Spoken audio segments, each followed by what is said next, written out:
Estimation of working capital. पता है अपना एफएम का चैप्टर है, it's very simple chapter.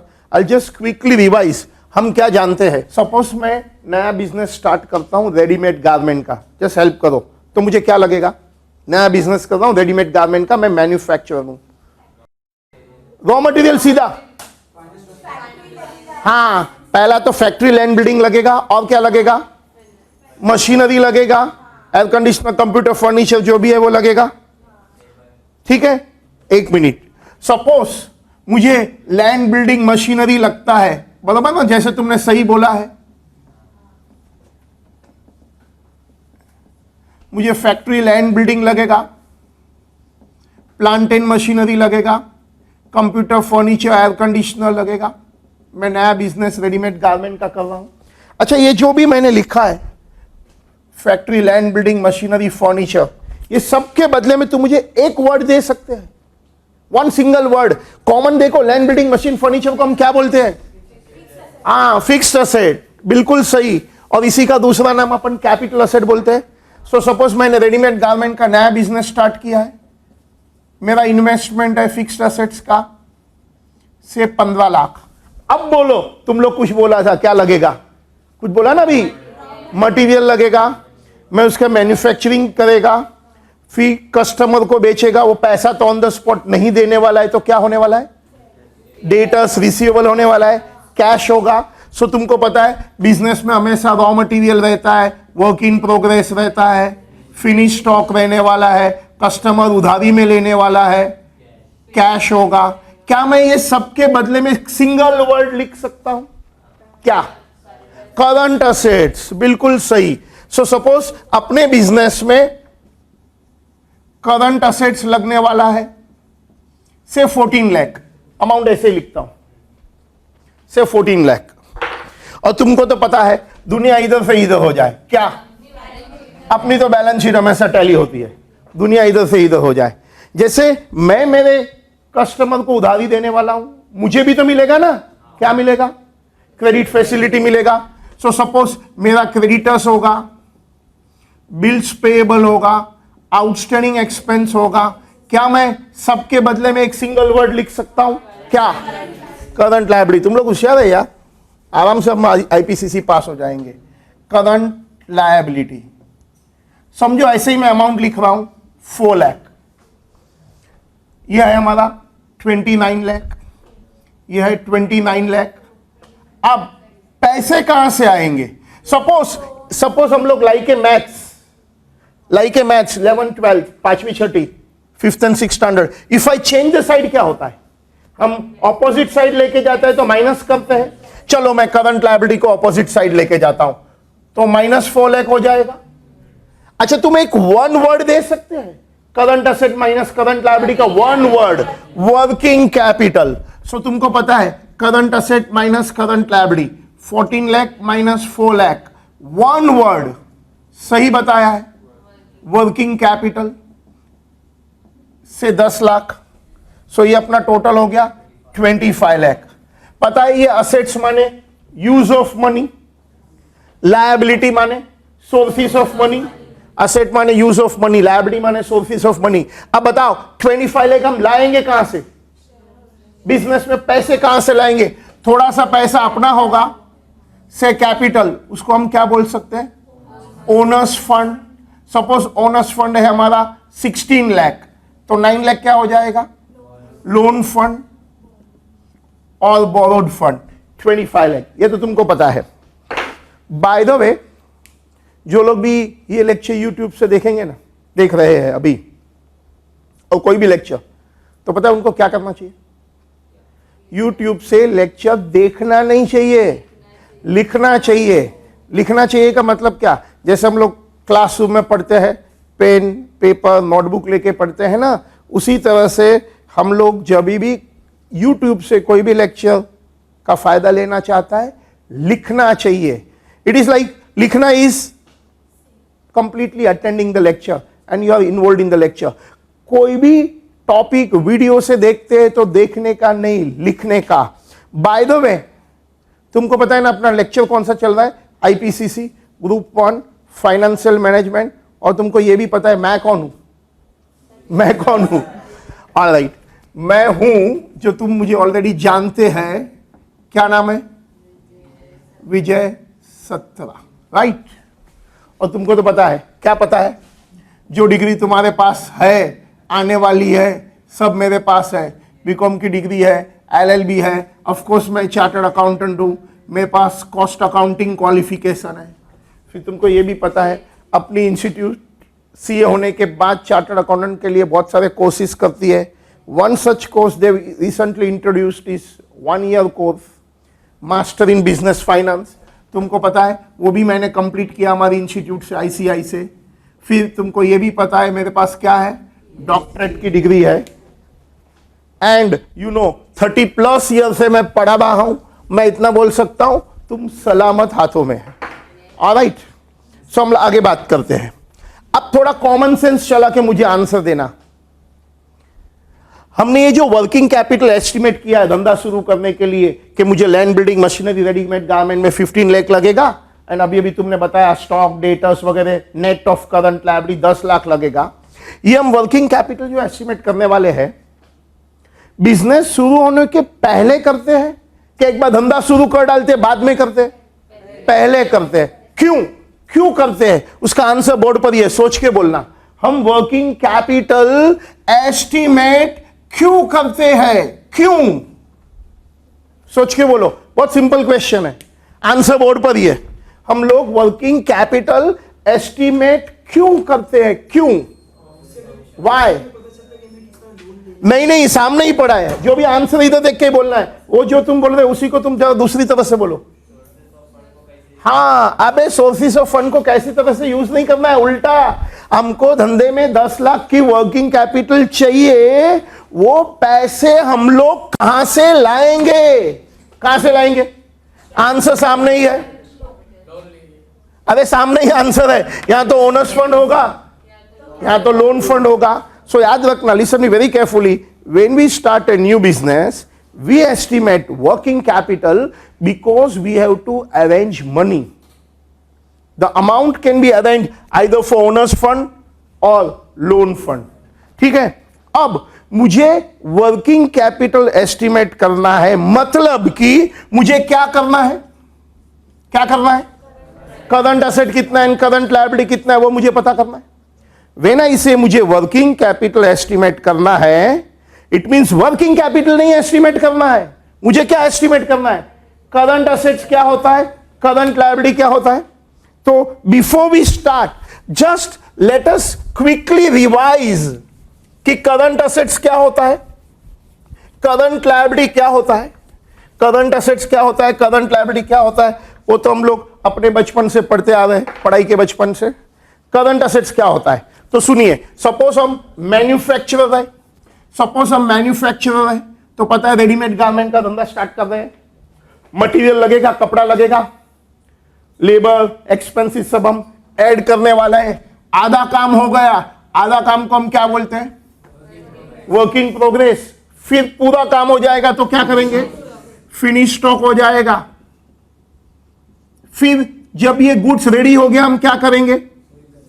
Debtors को बेचेंगे, वो हमको बिल्स ऑफ एक्सचेंज देगा, और हमको क्या आएगा? लास्टली कैश आएगा। ये जो भी है raw material, work in progress, finish stock, debtors, bills, receivable, cash, पता है इसको हम लोग क्या बोलते हैं? क्या बोलते हैं? Operating cycle of the business. ये बिजनेस ऑपरेशन, ये जो भी ऑपरेटिंग साइकिल पर कंपोनेंट है वो सब हमारा वर्किंग कैपिटल है, वो सब हमारा करंट एसेट्स है। सो करंट एसेट्स क्या है? हम उसकी डेफिनेशन करते हैं, raw material, work in progress, finish goods, debtors, bills receivable, cash. ये हमारा करंट एसेट्स का पहला मीनिंग है। करंट एसेट्स का हम लोग और एक मीनिंग लिख सकते हैं, पता है? कुछ बातें ये साइकिल पर नहीं है, कुछ बातें ये साइकिल पर नहीं है, फिर भी हम उसको करंट एसेट्स बोलते हैं। ये सब तो करंट एसेट्स ही है, बट कुछ बात हमारी जो साइकिल पर नहीं है उसको भी हम करंट एसेट्स बोलते हैं। वन सच एग्जांपल जो अपने को पता है, प्रीपेड एक्सपेंसेस, और दूसरा any loans and advances if they are receivable in 12 months time, receivable in cash in 12 months, ये हमारा करंट असेट्स है। ऑलराइट, अब सिंपल मीनिंग बता दो, करंट लायबिलिटी क्या है? करंट लायबिलिटी क्या है? पहला मीनिंग क्या होगा? Whatever money is payable in this operating cycle of a business. Don't look at the period at the moment. Whatever money is payable in this operating cycle of a business is a current liability. ये हमारा पहला meaning है। Current liability का पहला meaning क्या है? Amount payable in what? In operating cycle of A business. जैसे कि एग्जांपल दो, मैंने मटेरियल खरीदा तो मुझे पेमेंट किसना करना होगा? whom I will have to pay money? If I buy material, tell me whom will I pay money? Supplier, creditor. Operating cycle के अंदर देना होगा तो मेरे लिए करंट लायबिलिटी होगा। फिर बिकॉज आई एम मैन्युफैक्चरिंग, मुझे लेबर को पेमेंट करना होगा, अदर एक्सपेंस जिसको अपन ओवरहेड बोलते हैं वो भी पे करना होगा। सो आउटस्टैंडिंग वेजेस, आउटस्टैंडिंग ओवरहेड, वो भी हम ऑपरेटिंग साइकिल के अंदर देंगे, वो सब भी करंट लायबिलिटी है। कैसे? ये और एक मीनिंग है, वैसे अपन और एक मीनिंग यहां भी लिख सकते हैं। क्या? एनी लोन्स एटसेट्रा, आगे बोलो, पेएबल इन 12 मंथ्स, वो भी हमारा करंट लायबिलिटी हो गया। ठीक है, अब फाइनल आंसर, सस्पेंस। बताइए वर्किंग कैपिटल खुद क्या था? वर्किंग कैपिटल खुद क्या है? बोलिए, वर्किंग कैपिटल क्या है? Current asset minus current liability. एक काम करते, पहले इतना हम फटाफट लिखते, it will take just 2 minutes time. लिखना स्टार्ट करो राहुल, लिखना स्टार्ट कर दे, हम तुम्हारे लिए रुके हुए थे। नाउ दैट तू आ गया, अभी हम शुरू कर सकते हैं। जैसे जैसे मैं लिखाता हूं वैसे वैसे ही आप लिखना स्टार्ट करो। चैप्टर का नाम क्या है? मैं जैसे लिखाता हूं वैसे लिखना, estimation of working capital.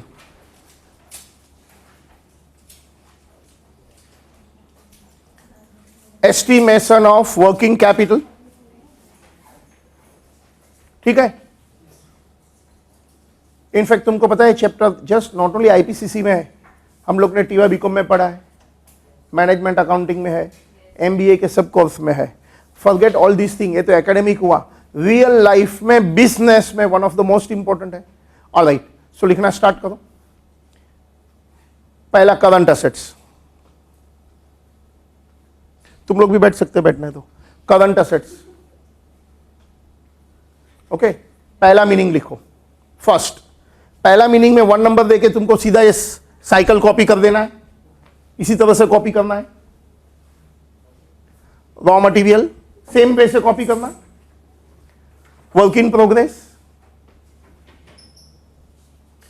Finish stock, debtors, bills receivable, cash. बीच में हम क्या लिख सकते हैं? बॉक्स बना के क्या लिखा है मैंने? Operating cycle.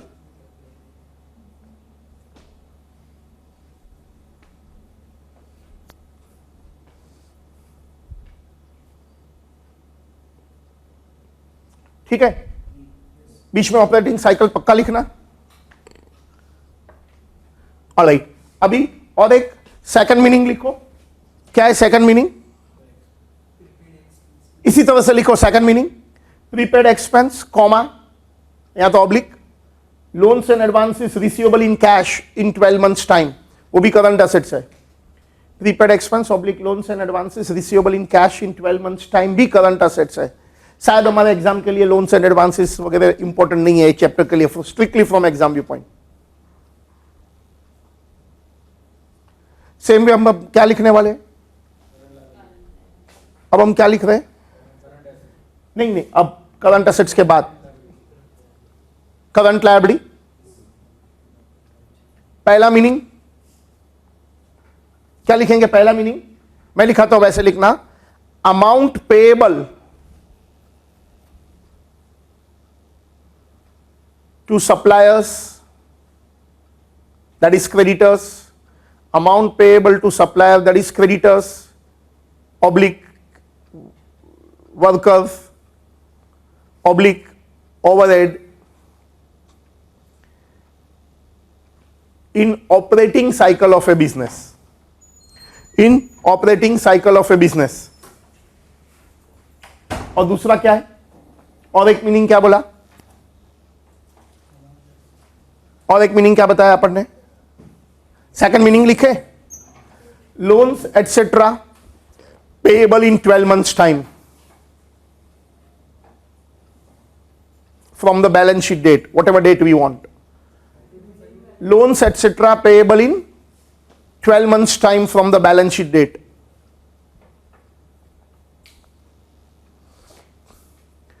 मैं वापस बोल रहा हूं, loans etc payable in 12 months time from the balance sheet date। लिख दिया? अभी तीसरा, ये पहला मेरा करंट असेट था, दूसरा मेरा करंट लायबिलिटी था। सपोज ये मेरा पहला पॉइंट है, ये मेरा दूसरा पॉइंट है, तो अभी क्या हुआ, तीसरा। क्या लिखूं तीसरे में, वर्किंग कैपिटल लिखो। Working capital is equal to क्या आएगा answer, current assets minus current liability.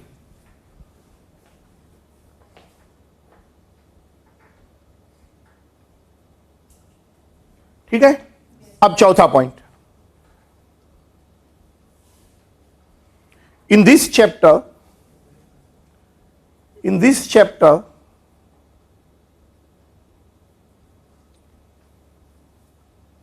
we are learning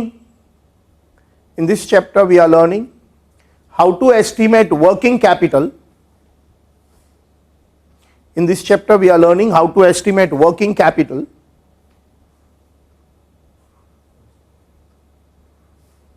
we estimate working capital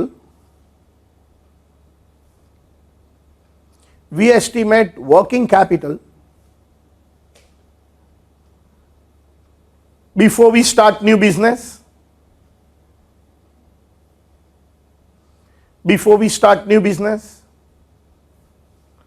or before new year starts,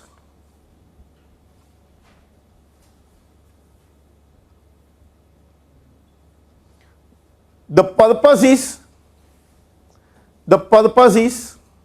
क्या पर्पस है बताइए।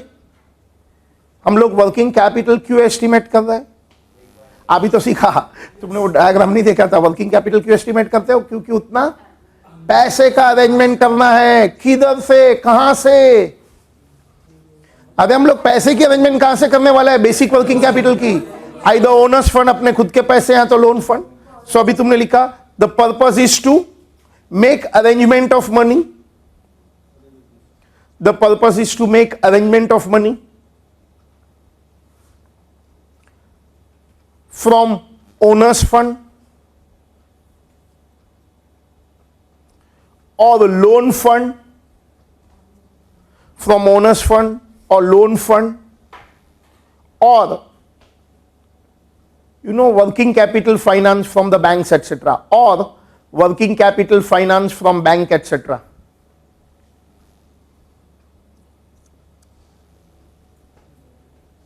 और working capital finance from bank etc। ठीक है राहुल, समझ में आया है? अब देखो एकदम सिंपल है। सपोज हमारी इंस्टीट्यूट में एक क्वेश्चन आया, मे बी 8 मार्क, 10 मार्क और 15 मार्क, तो मेरी गारंटी अपना तो 8, 10 या 15 जो भी है वो मार्क्स पक्का है।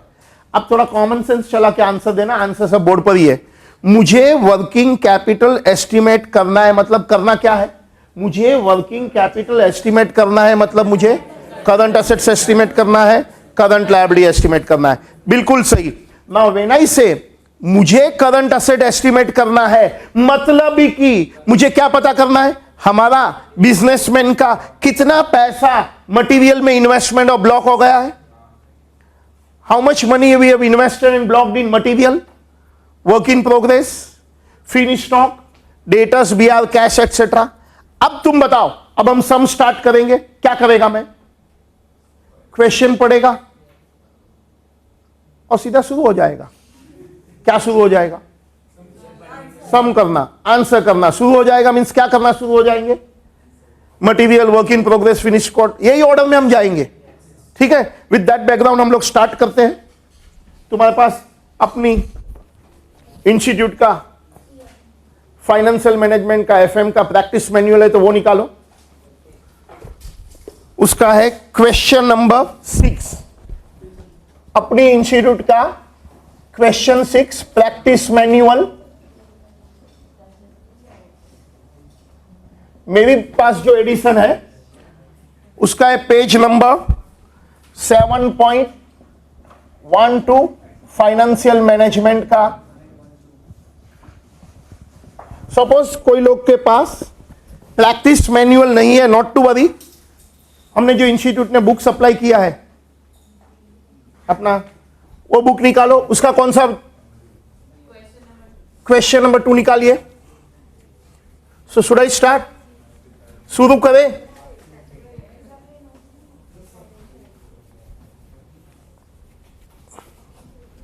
स्टार्ट करें? I hope you got the question book. Simple है, हम लोग ने टीवाईबी को में भी पढ़ा है, ध्यान से लो।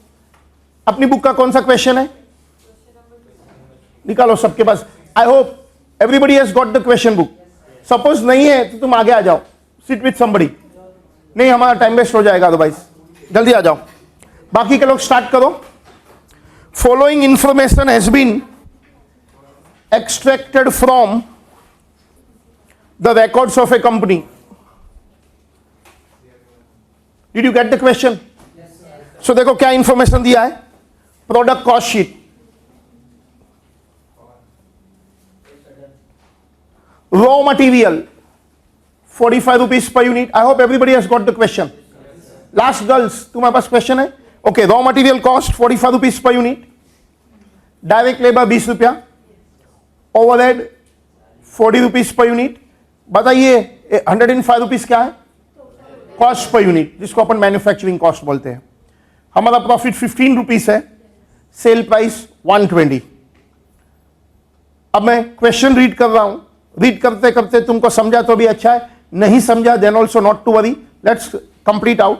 Raw material are in stock for 2 months, material are in process on an average for 4 weeks, the degree of completion is 50%, finished goods 1 month, time lag in payment of wages and overhead is 1.5 weeks, time lag in receipt of proceed from debtor is 2 months, credit allowed by supplier is 1 month, 20% of the output is sold against cash।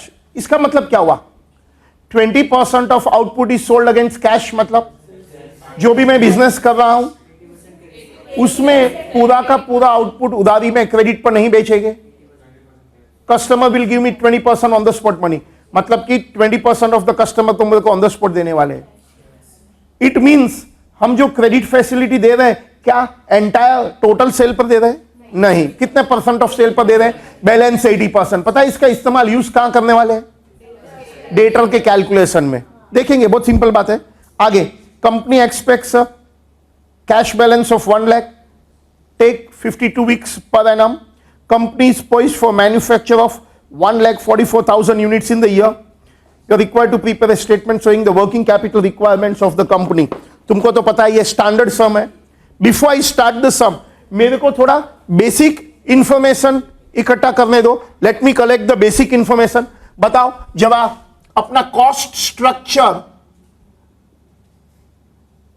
Per unit क्या है, मुझे मदद करो। Cost structure per unit, raw material बोलो 45, wages 20, overhead माने expenses 40, total हो गया 105, profit 15 और सेल प्राइस 120। हमारा ईयरली प्रोडक्शन कितना है? 1,44,000 यूनिट्स, यही है ना? दैट मीन्स मंथली कितना है? 1,44,000 units divide by 12 month, 12,000 units. ये हम सबको पता है। Everywhere we are going to use this. सिर्फ 2 जगह पर, to best of my knowledge, उन्होंने वीकली इंफॉर्मेशन दिया है। 2 जगह पर नॉट ओनली वीकली इंफॉर्मेशन दिया है, हमको आगे कुछ इंफॉर्मेशन और एक्स्ट्रा दिया है कि take 52 weeks in a year. तो मुझे वीकली प्रोडक्शन जहां यूज करना है वीकली प्रोडक्शन, पता मैं क्या करने वाला हूं, क्योंकि मुझे इंस्ट्रक्शन है, मैं ये इंस्ट्रक्शन को फॉलो करता हूं। इफ इंस्ट्रक्शन नहीं है टेक 52 वीक्स, नहीं तो फिर तो हम लोग क्या कर देते पता है, 4 वीक एस 1 मंथ ले लेते थे। बट यहां जहां भी मुझे 52 वीक्स के हिसाब से करना है तो मैं ऐसा करेगा, ये वीकली मेरा प्रोडक्शन है, नो नीड टू सिंप्लीफाई, रहने देता हूं इतना ही, तो पॉइंट में आंसर आएगा। आनंद बताओ कितना ये पर यूनिट पर वीक, नहीं पूरा बोलो पॉइंट के साथ, 2769.23। आगे क्या है, आगे ठीक है। एनीवे ये हमारा कॉस्ट स्ट्रक्चर है, ये हमारा मंथली प्रोडक्शन है, ये वीकली प्रोडक्शन है। मैंने अभी तक कुछ भी नहीं किया है, जितना भी क्वेश्चन पेपर में लिखा वही है, तुम लोग भी ये लिखो, फिर हम लोग सीधा सम स्टार्ट कर देते हैं। स्ट्रेट में एग्जाम में कैसे लिखना है, let us concentrate on that. देखो मैं तुमको वापस बोल रहा हूं, जब भी हम YouTube से कोई भी लेक्चर देखते हैं ना, तो वो वीडियो, YouTube वाले वीडियो देखना नहीं होता है, तो क्या होता है, नहीं समझना भी तो बाद में होता है, लिखना होता है। मतलब YouTube से जो लोग भी ये लेक्चर देख रहे हैं उसको उसका पूरा फायदा लेना है तो क्या करना होता है, उसको लिखना होता है। लिखना is as good as learning once for all, one time and final. Normally हम लोग YouTube से लेक्चर देखते हैं ना, तो क्या करते हैं, पहला मैं देखता हूं बाद में समझेगा, वो बाद वाला टाइम कभी नहीं आता है। सो जो भी है वंस फॉर ऑल, अभी का अभी फाइनल कर डालो।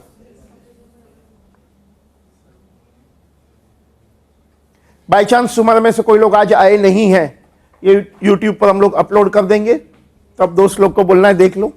और तुम्हारा जो TYBF वाले कोई बच्चे लोग हैं, BCom वाले बच्चे हैं जो तुम्हारे पास ट्यूशन के लिए आते हैं, उनको भी बोलना है देख लो।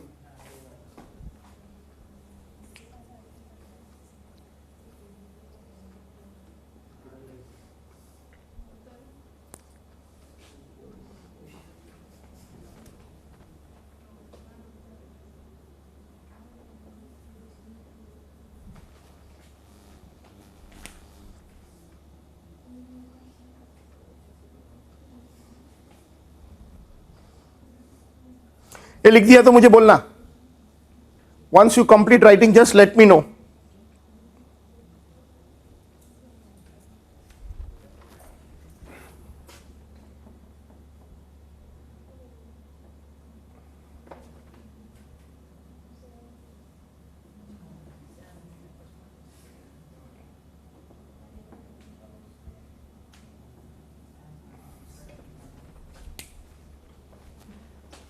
ये निकाल डालू, ठीक है, लिख दिया।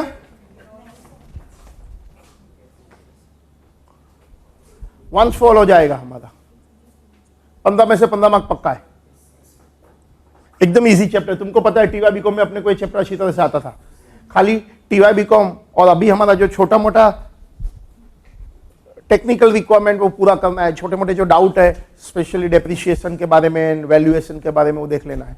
अदरवाइज चैप्टर वही है, हम सबको आता है, nothing new we are learning. और मजे की बात है अपने इंस्टीट्यूट का प्रैक्टिस मैनुअल बहुत अच्छा है, इसमें really collection of the sums are very good. You don't have to do any sum which is not there in SMPM, लेकिन SM भी देखना है, क्योंकि SM में एक दो ऐसे सम है जो PM में नहीं है, so we have to look at that. कल तुम लोग ले आना, tomorrow will be able to complete this chapter. ये हो गया, चलो फटाफट करो, हो गया।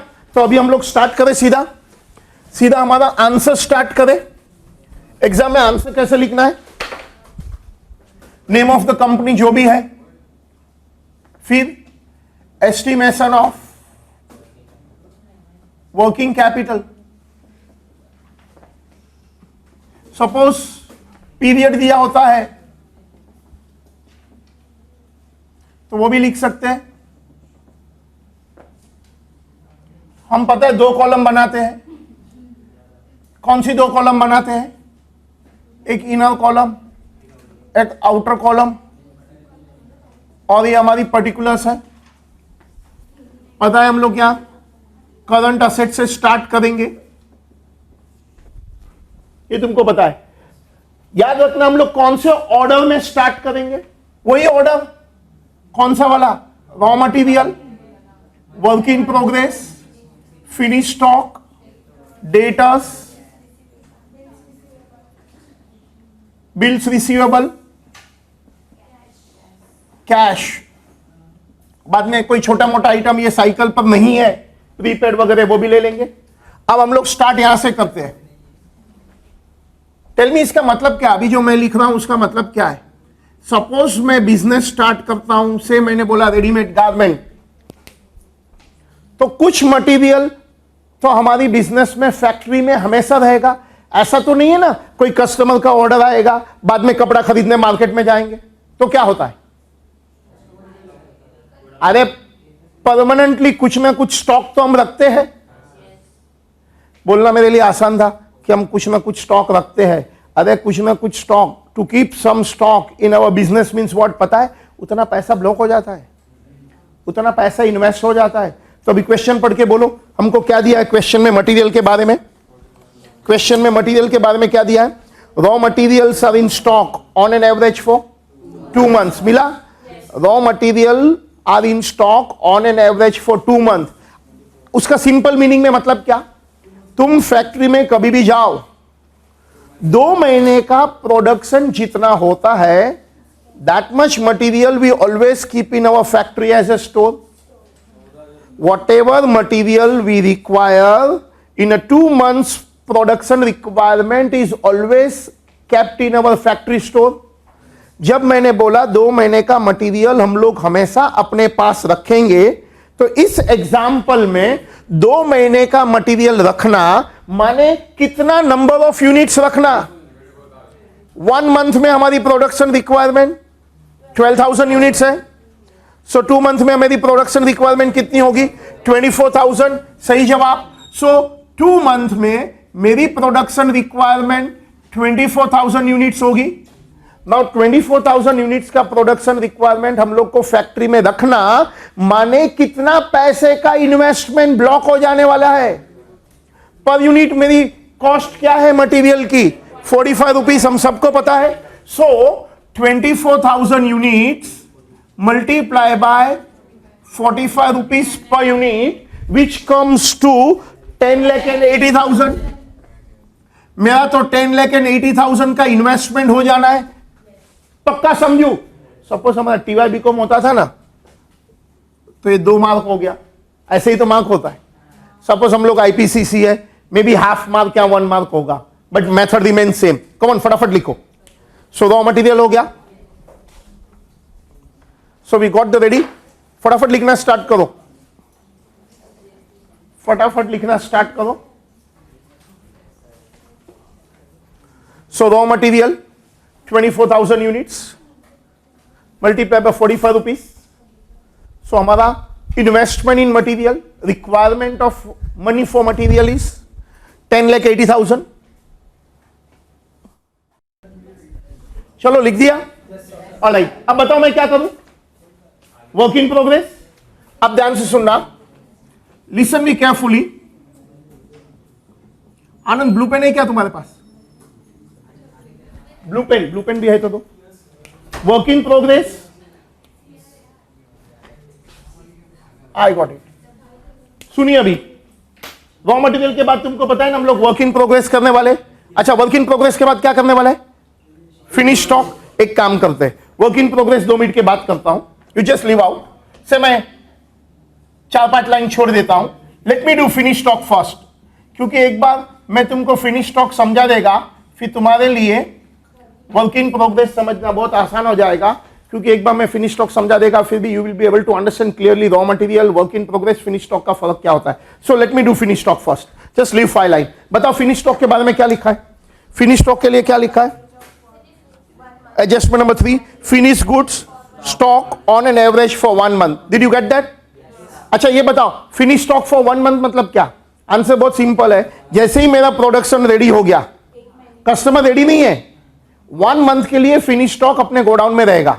यू नो जो व्हाइट गुड इंडस्ट्री है, व्हाइट गुड्स मतलब TV, fridge, washing machine, air conditioner, वो तो स्टैंडर्डाइज प्रोडक्ट मैन्युफैक्चर करते ही जा रहे हैं, वो कस्टमर के लिए इंतजार थोड़ी करेंगे, वो तो प्रोडक्शन करते जाएंगे। जैसे ही फिनिश स्टॉक रेडी होगा, गोडाउन में 1-2-3 महीने तक पड़ा रहेगा। तो जब गोडाउन में मेरा मटेरियल मतलब फिनिश स्टॉक 1-2-3 महीने तक पड़ा रहता है, तो मेरा तो पैसा इन्वेस्ट हो जाता है। एग्जैक्टली यही क्वेश्चन है। सो मुझे प्रोडक्शन के बाद फिनिश स्टॉक कितना मंथ रहने वाला है?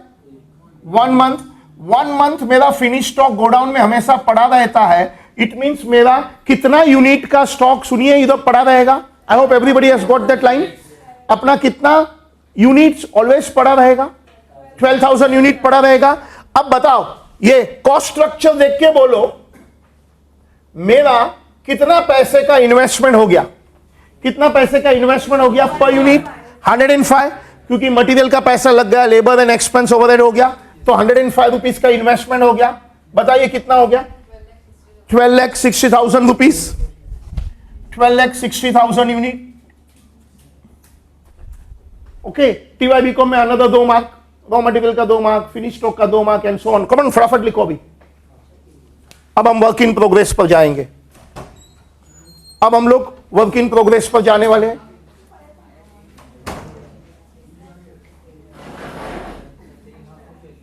Now we will go for work in progress.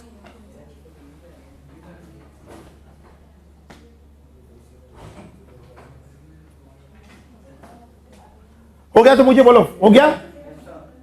अब वर्क इन प्रोग्रेस चालू करें।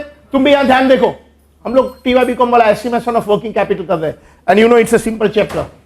सुनिए, वर्किंग कैपिटल मींस पता है ना, raw material, work in progress, finish stock, debtors, bill receivable estimate करने वाले हैं। अभी जस्ट मैंने रॉ मटेरियल एस्टिमेट किया, फिनिश स्टॉक किया है, अब मैं वर्क इन प्रोग्रेस पर कर रहा हूं।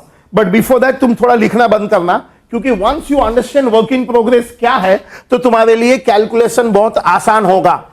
अब हम स्टार्ट करें, वर्क इन प्रोग्रेस क्या है? ठीक है, अब ध्यान से सुनना।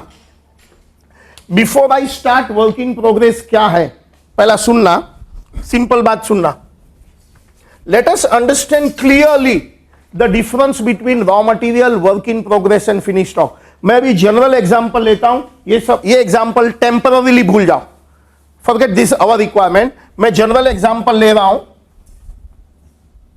सपोज ये अपना मशीनरी है, सपोज ये अपना मशीनरी है, बराबर है, तो उसके अंदर जो भी चलता होगा वो वर्क इन प्रोग्रेस होता। मैं मटेरियल इसके अंदर, मशीन के अंदर रखता हूं, फिर लेबर एंड ओवरहेड भी इसमें ऐड होता है, और बताओ बाहर क्या आता है? फिनिश स्टॉक बाहर आता है। ये सब अपने को पता है, फिनिश स्टॉक बाहर आता है। अब ध्यान से सुनना जो मैं बोल रहा हूं। ये मशीन है, मशीन के अंदर जो भी चलता है वो सब क्या है? Work in progress. वो कैसे चलेगा? मटेरियल में लेबर ओवरहेड में ऐड करेगा, फिनिश स्टॉक बाहर आएगा। सपोजिंग, जस्ट एज्यूमिंग, अमाउंट में ऐसे ही एज्यूम करता हूं, एज्यूमिंग 1000 यूनिट्स, अमाउंट ऐसे ही बोल रहा हूं, जनरल एग्जांपल ले रहा हूं, nothing to do with this sum. समझो 1000 यूनिट्स मैंने रखा है, ठीक है। फिर रॉ मटेरियल ऐड करेगा, ओवरहेड ऐड करेगा, वेजिस ऐड करेगा, फिनिश स्टॉक बाहर आया। ये प्रॉब्लम में, दिस प्रॉब्लम में पर यूनिट की मैं बात कर रहा हूं, पर यूनिट की बात कर रहा हूं। पता है मेरी कॉस्ट कितनी होगी?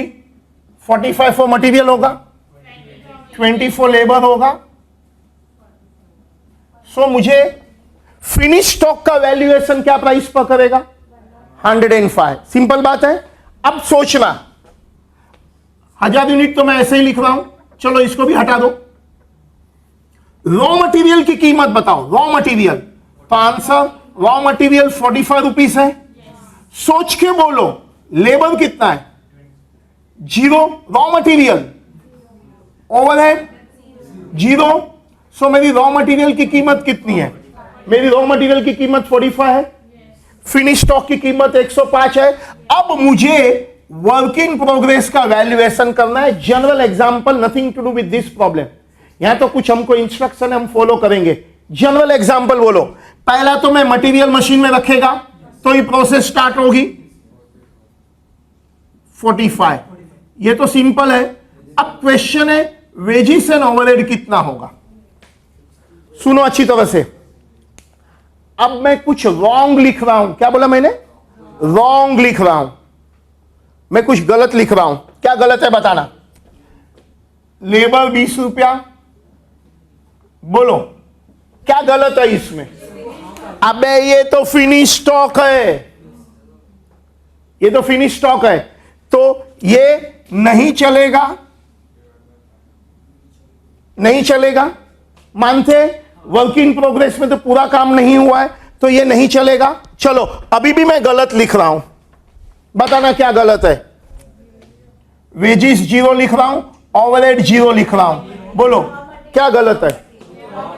अबे ये रॉ मटेरियल है, मतलब वर्किंग प्रोग्रेस में तुम लेबर और ओवरहेड नहीं लिखेंगे तो भी गलत है, पूरा लिखेंगे तो भी गलत है। तो मैं क्या करूं? अरे सिंपल, लिखो लिखो मगर पूरा मत लिखो, लिखो मगर पूरा मत लिखो। क्यों? पूरा लिखते हैं तो क्या प्रॉब्लम हो जाता है? फिनिश स्टॉक हो जाता है, और नहीं लिखते तो मटेरियल रहता है। सो लिखो मगर पूरा मत लिखो। सो मैं क्या लिखता हूं? आधा। ये प्योरली एन एजम्पशन है कि लेबर का हमने हाफ मनी खर्चा किया है, प्योरली एन एजम्पशन है। एंड ओवरहेड का हमने हाफ मनी खर्चा किया है। सो सपोज हमको क्वेश्चन पे कितना हो गया? 75। सपोज क्वेश्चन पेपर में कोई इंस्ट्रक्शन नहीं है तो मैं क्या करेगा? लेबर हाफ पे करेगा, ओवरहेड हाफ पे करेगा। तो मटेरियल पूरा क्यों? अबे मटेरियल मशीन में रखेंगे तो ही प्रोसेस चालू करेंगे। तो if we do not have any instruction in the question paper then we assume कि material is fully put in the machinery but labour and overhead are spent in half. That's purely an assumption. लेकिन suppose question paper में कभी कभी बोलता है कि material पूरा रखो लेकिन लेबर 80% दे दो, तो ठीक है 20 रुपीज का 80% 16 रुपीज दे देगा। बोला है एक्सपेंसिस 30% दे दो तो 40 का 30% 12 रुपीज दे देगा। So if we have any instruction then we will follow the instruction, but if we do not have any instruction for valuation of work in progress, हम क्या असम्पशन लेने वाला एग्जाम के अंदर? मटेरियल पूरा लेंगे, लेबर एंड ओवरहेड हाफ लेंगे। Labour and overhead half लेने का मतलब होता है wages and overhead accrue evenly through out the year, through out the period. मतलब वेजेस एंड ओवरहेड थोड़ा थोड़ा करके हम प्रोसेस में डालते हैं, ऐसा लॉजिक होता है। अब अपना प्रॉब्लम में चलो, हमारा क्वेश्चन में चलो, क्या करें अपन? Do we have any instruction? Then follow. Yes we have a instruction. क्या इंस्ट्रक्शन है? We have some instruction. देखो क्या इंस्ट्रक्शन है कि material are in process for 4 week. अपने को क्या इंस्ट्रक्शन है? मटेरियल प्रोसेस में बताइए कितना टाइम के लिए है? फटाफट 4 वीक के लिए। मतलब production processing time is 4 week. आप मटेरियल को मशीन में रखो, मशीन के अंदर ही मटेरियल 4 वीक तक रहने वाला है, 4 वीक के बाद फिनिश बन के आएगा। अच्छा नॉट ओनली दैट, हमको डिग्री ऑफ कंप्लीशन दिया है। बताइए क्या डिग्री ऑफ कंप्लीशन दिया है? Degree of completion is 50%।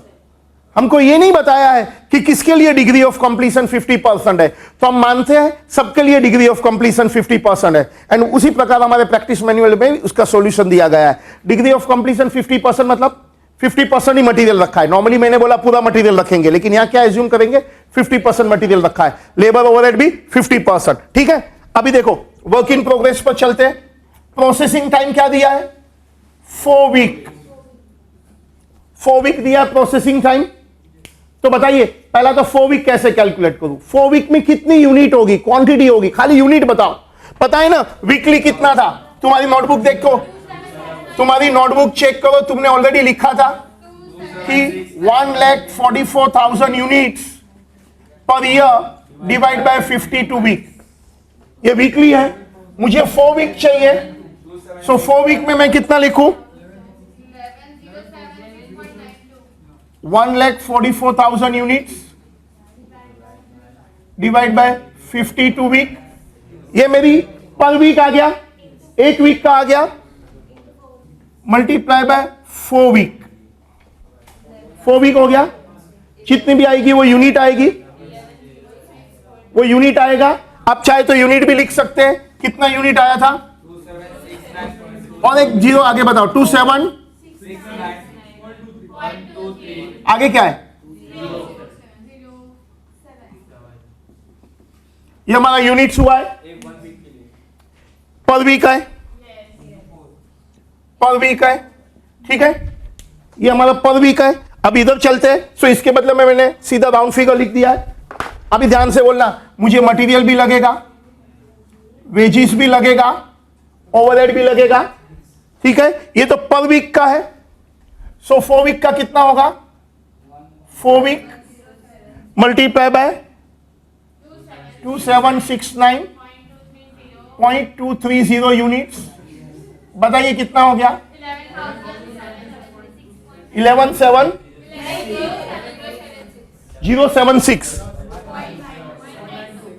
11076 point, आगे क्या है? 92 के आगे क्या है? कोई लोग बोलते इतना ये कमाल है, कैलकुलेटर मेरे पास है, तुम्हारे पास है? हाँ, 30 यूनिट्स। ठीक है, ये हमारा 4 वीक का है। अब ध्यान से सुनना, लिसन मी केयरफुली। 4 वीक में हमारा राहुल इतना यूनिट आ रहा है कि तेरा कैलकुलेटर कुछ अलग चल रहा है? वायरस तो नहीं लग गया ना? चलो इधर देखो। सो 11,000 यूनिट है। ओके, हम क्या करेंगे? मटेरियल के लिए 11,000 यूनिट मल्टीप्लाई बाय, बोलो multiply by how much? Multiply by, normal problem में मैं पूरा मटेरियल रखता था, लेकिन ये प्रॉब्लम में अपने को इंस्ट्रक्शन है कि आप खाली 50% मटेरियल लेना है, ये प्रॉब्लम में। सेम वे लेबर बोलिए, वैसे तो 20 रुपया है, but we have instruction only आधा लेना। ओवरहेड वी हैव इंस्ट्रक्शन, क्या इंस्ट्रक्शन है? ओनली मुझे 50% लेना है। तो आप इधर सॉल्व करके जो भी आंसर आता है बाहर लिख डालो।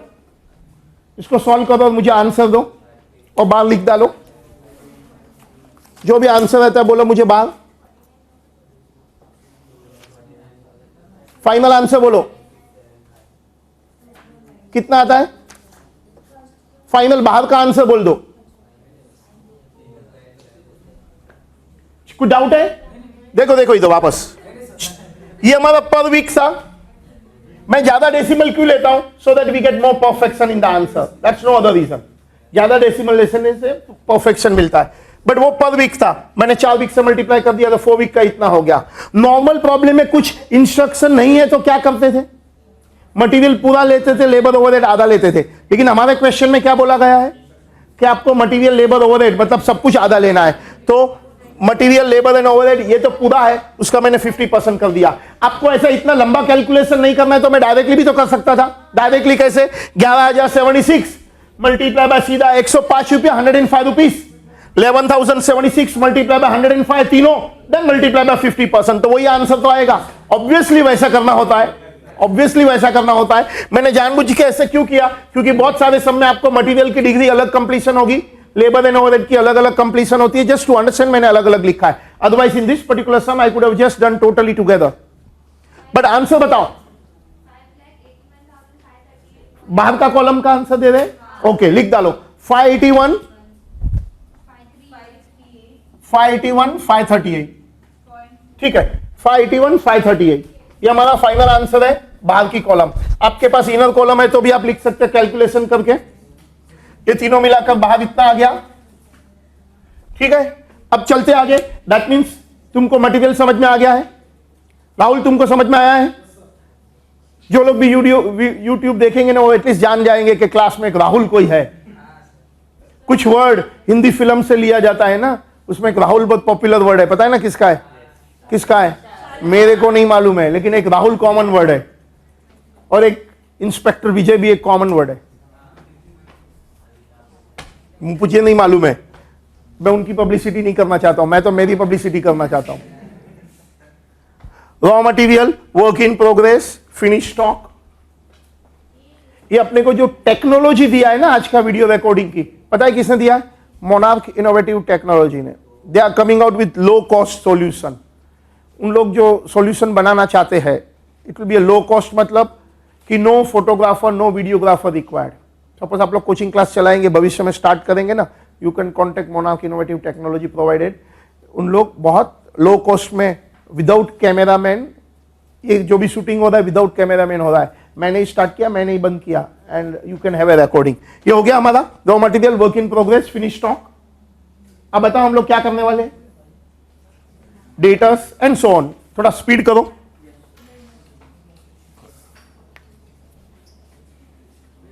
प्लीज, हो गया फास्ट तो बोलो, we can go in this speed.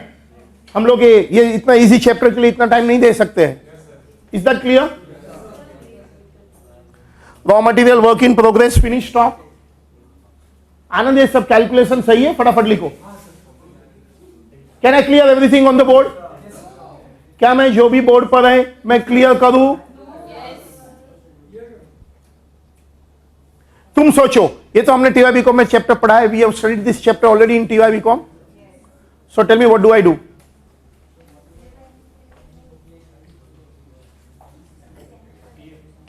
क्या मैं मिटा दूं? श्योर? ओके, मैं थोड़ा जगह बना रहा हूं, मेरे पास लिखने की जगह नहीं है। So what I am doing, I am clearing out some of the amount. So raw material 10,80,000 है, रॉ मटेरियल 10,80,000 था। I am just making some place. बताइए वर्क इन प्रोग्रेस कितना था? 581, 538।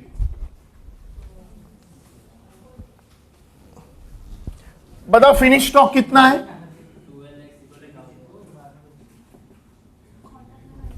1260। अब अपना वो ऑपरेटिंग साइकिल का डायग्राम देख के बोलो अपने को क्या करना है। अब बताओ आगे क्या आएगा? रॉ मटेरियल हो गया, वर्क इन प्रोग्रेस हो गया, फिनिश स्टॉक हो गया। बताइए डेटास क्या लिखा है क्वेश्चन पेपर में? क्वेश्चन पेपर में क्या लिखा है? Debtors are given what credit facility? नहीं, debtors are given what credit facility मैंने बोला है। Time lag in receipt of proceed from debtors 2 month. समझ में आया? Time lag in receipt of debtors 2 month. अब ध्यान से सुनना, लिसन मी केयरफुली। इसमें पहला मुझे 2 बातें करनी है। एट द मोमेंट टेम्पररीली वो credit facility, I mean cash cell भूल जाओ। लिसन मी केयरफुली, सब लोग इधर ध्यान दो, मेरे को कुछ इंपॉर्टेंट बात डिस्कस करनी है। टीवाई को हम थोड़ा नहीं करते थे वैसा, जो अभी हमको करना है। Datas 2 month, suppose cash sale credit cell कुछ नहीं लिखा है, तो मैं क्या करता था? तो मैं बोल सकता था 2 मंथ का क्रेडिट सेल इज अनकलेक्टेड, 2 महीने का क्रेडिट सेल का पैसा लेना बाकी है। सपोज मैं रेडीमेड का बिजनेस करता हूं, मैं फैक्ट्री वाला हूं, यू नो मेरे कस्टमर कौन है? As a readymade garment manufacturer मेरे कस्टमर कौन है? रिटेलर, दुकान वाले लोग। तुमको क्या लगता है रिटेलर मुझे ऑन द स्पॉट पैसा देंगे ऐसे सप्लायर? नहीं, वो मेरे को 2 महीने की क्रेडिट फैसिलिटी चाहते हैं। They will give me money after 2 months. That means मेरा तो 2 महीने का सेल का पैसा ब्लॉक हो गया। Forget cash sale credit sale, इधर ध्यान दो। Forget cash sale credit sale at the moment. General example, again nothing to do with this सब। नॉर्मल प्रॉब्लम में मैं क्या करता हूं सुनिए। Debtors 2 month credit sale is uncollected. In that case मेरा 2 महीने का कितना पैसा ब्लॉक हो गया? यू नो पर यूनिट में 120 रुपए में बेचता हूं। 2 मंथ है तो 24,000 यूनिट है। 24,000 इंटू 120, बताओ जरा कितना हुआ?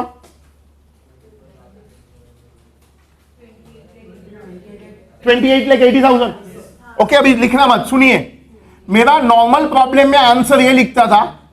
टीवाई बीकॉम में हम ऐसे करते थे कि 2 month means 24,000 unit multiply by 120। Exam में भी ऐसे चलता है। तो पता है हम लोग एक नोट लिखते थे। कौन सी नोट? याद करिए इन अर्लियर स्टैंडर्ड। भूल गए? एक नोट लिखते थे टीवाई बीकॉम में, याद करो। अभी तो तुम बड़े हो गए, ग्रेजुएट हो गए। Which note we used to write कि debtors are valued at sale price alternatively. कुछ याद आया क्या? Alternatively we can value at cost price. अब इसका मतलब देखो, सुनना अभी ध्यान से। This is one possible answer general. मैंने for the timing cash sale बाजू पर रखा है टू अंडरस्टैंड इट। अब मुझे बताओ व्हाट इज द ऑपोजिट और ऑल्टरनेटिव आंसर।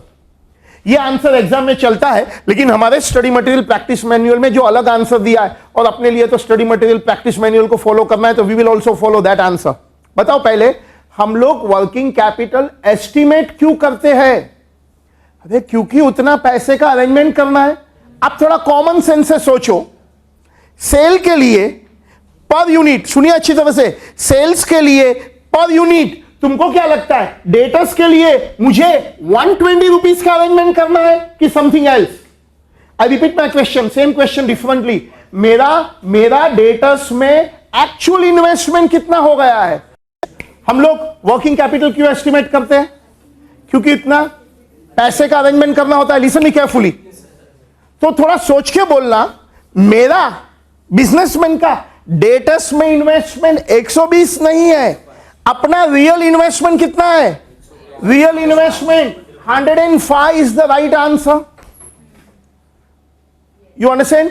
सो सपोज मुझे पता करना है कि मेरा डेटस में कितना इन्वेस्टमेंट ब्लॉक हो गया है, या तो मेरा डेटस में रिसीवेबल में कितना मनी अटक गया है, मुझे डेटस के लिए कितना पैसे का अरेंजमेंट करना है, तो 120 गलत आंसर है। सही आंसर क्या है? 105। तो फिर हम लोग एग्जाम में लिखेंगे कि debtors are valued at cost price. Suppose I am estimating working capital just to know how much money my investment is there और how much money I have to arrange, in that case सही answer is 105। लेकिन exam में दोनों लिखा जाता है। जब भी मैं 120 लिखता हूं तो फिर मैं नोट लिखता हूं कि आई वैल्यू डेटस एट 120। जैसे बैलेंस शीट में तो मैं करंट असेट में 120 वैल्यू करता हूं, but then I will write alternatively we can value at cost price. But suppose मैं स्टडी मटेरियल फॉलो करता हूं, अपना प्रैक्टिस मैनुअल फॉलो करता हूं, तो strictly let me go as per that, marks अपने को उनसे लेना है, तो मैं क्या करूं? 120 लू कि 105? देखो तुम्हारे पास तो प्रैक्टिस मैनुअल पढ़ा है, उन्होंने 120 लिया है कि उन्होंने 105 लिया है? 105 लिया है। तो अभी मैं क्या करता हूं? तो अभी अपने प्रॉब्लम पर चलते हैं। इस दैट पॉइंट समझ में आया? लेकिन सपोज हम लोग डेटास बैलेंस शीट के लिए ले रहे हैं, फिनेंशियल स्टेटमेंट के लिए ले रहे हैं, तो सही आंसर ऑब्वियसली 120 ही है। But for the limited purpose of finding out working capital requirement for making arrangement of money, then my real investment in the data is 105। 15 तो प्रॉफिट था, उसमें हमारा कोई इन्वेस्टमेंट नहीं हुआ है। अब अपना प्रॉब्लम पर चलते हैं। मदद करो मुझे, डेटास के लिए क्या लिखा है? 2 month is 24,000. Data set what price I am valuing now? CAT, cost price. Data 2 month 24,000 unit. अभी मैं टेम्परली कैश सेल बाजू पर रखता हूं। Temporarily I am keeping aside the cash sales. Suppose everything was on a credit basis, no cash sales. If everything is on the credit basis तो 24,000 into how much? But 105, बराबर है। लेकिन अभी 20% तो कैश सेल है, only 80% credit sale है, तो मैं क्या करूं? या तो मल्टीप्लाई करके बाद में लेस 20% कैश सेल करो, या तो डायरेक्टली इसको क्या मल्टीप्लाई कर दो? इसी को मैं क्या मल्टीप्लाई कर दूं?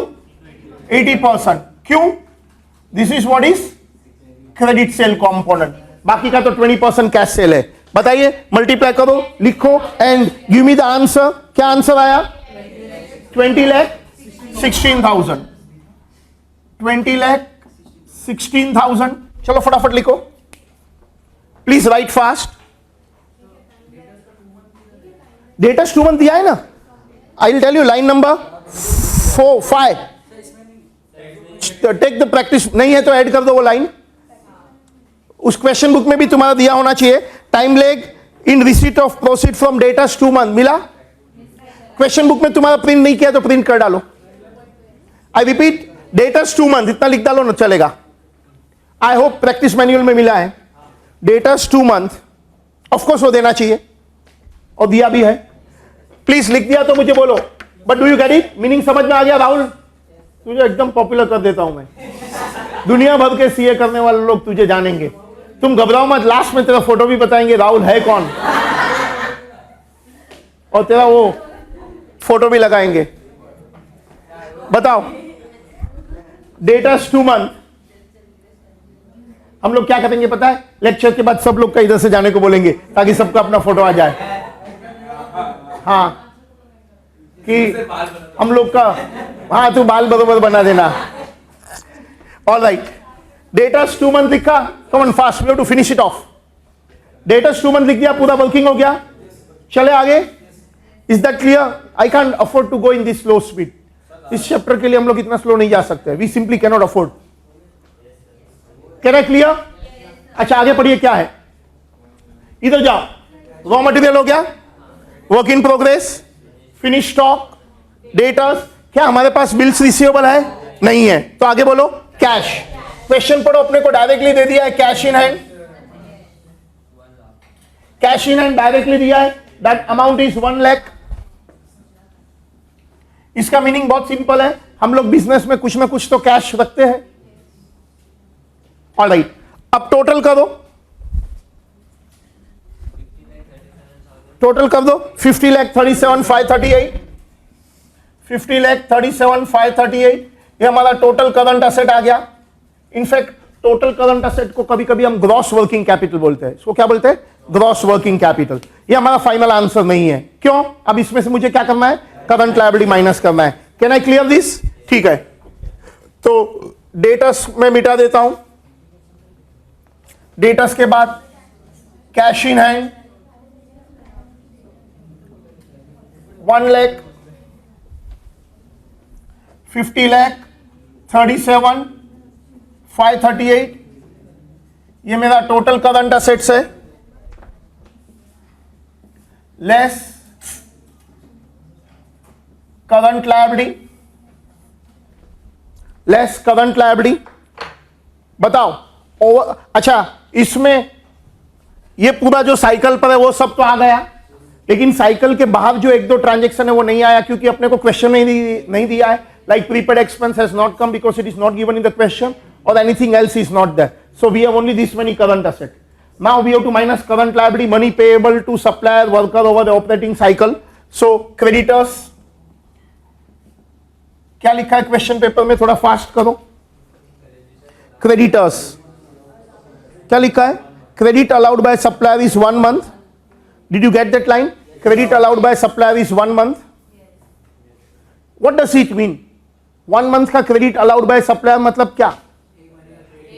1 month का परचेज इज अनपेड। 1 month का परचेज इज अनपेड। तो बताओ 1 month में कितना परचेज करते हैं हम लोग? 12,000 unit, 12,000 unit, and every unit 45 rupees, every unit 45 rupees, every unit 45 पे करते हैं। मल्टीप्लाई करके बताओ कितना हो गया? 5,40,000।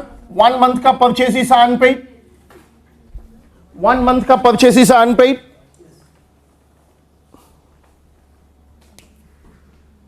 1 month का परचेज इज अनपेड।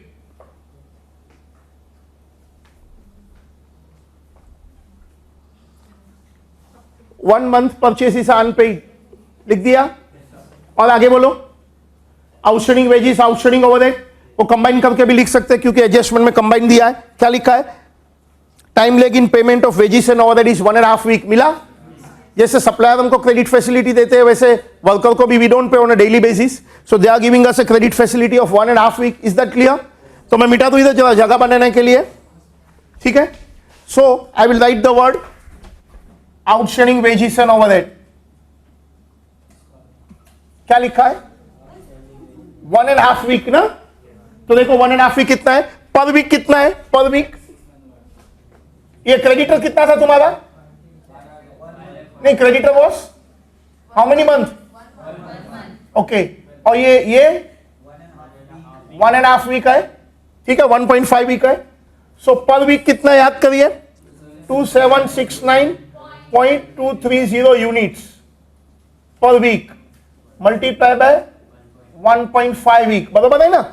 ये पर वीक है, multiply by 1.5 week। Wages and overhead combine, बता दो मुझे कितना पैसा देना होगा? 20 rupees and 40 rupees, 20 rupees and 40 rupees multiply by 60, कितना हो गया? दोनों कंबाइन करके बोल दो। 249, 231, 249, 231, 230 is okay.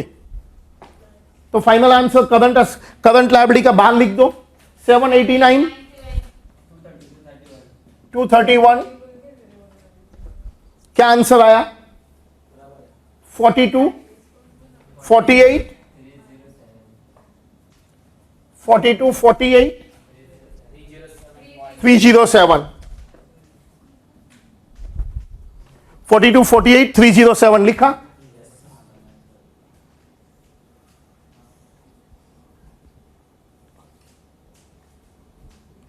(42, 48, 307). Just write it fast.